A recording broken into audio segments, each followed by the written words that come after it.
So I have two specialties. I am a weight loss and foregut surgeon, typically on Mondays and on Fridays. And on Tuesdays, I consider myself an endocrine surgeon, where I specialize and do a high volume of thyroid and parathyroid surgery. The parathyroid glands are responsible for your calcium metabolism. And there's a condition called primary hyperparathyroidism, where the regulation of calcium gets wonky. And what I mean by that is one or more of the glands could start producing too much parathyroid hormone, which then goes over to your bones and says, I want some calcium. And so your bones get leached out of calcium. And then all that extra calcium, well, it gets filtered by the kidneys. Well, guess what? You can get kidney stones and you can get bone density issues like osteopenia or osteoporosis. I've seen patients come in their 30s on the brink of osteoporosis because typically this is something that's not really diagnosed quickly. Usually it takes a lot of time to diagnose because it comes on so slowly. And the way that this presents is fatigue, tiredness, difficulty concentrating, memory loss, depression, bone pain, joint pains, kidney stones, even blood in your urine, or maybe you have a recent bone fracture. You're like, I shouldn't have broken my bone. And then, oh dear, I have osteoporosis. Oh dear, why do I have osteoporosis now? And it's because of this problem.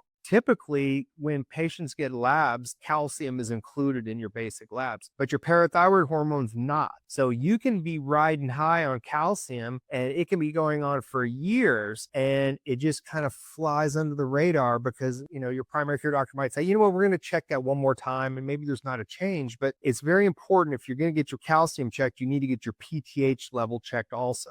Now, typically, if this is suspected, you go to an endocrinologist or an endocrinology office, and then they'll repeat a lot of the tests. They might ask you to collect your urine for 24 hours. And if you have this elevation in your serum calcium or the calcium in your blood, then you might be referred over for an evaluation for hyperparathyroidism. Now, there's no medical treatment that works for hyperparathyroidism, only surgery. Surgery requires a small incision right on the front of your neck where we do the ultrasound, and that gives us access to all four of those glands that live behind the thyroid. And it requires surgery to find either the one gland, sometimes it can be two, or it can be all four glands that are affected. And so there's some game time decisions that are made at the time of surgery to get this fixed. It's an amazingly interesting problem because some patients will wake up in the recovery room and be like, damn, I feel better right now. I mean, it can happen very, very quickly.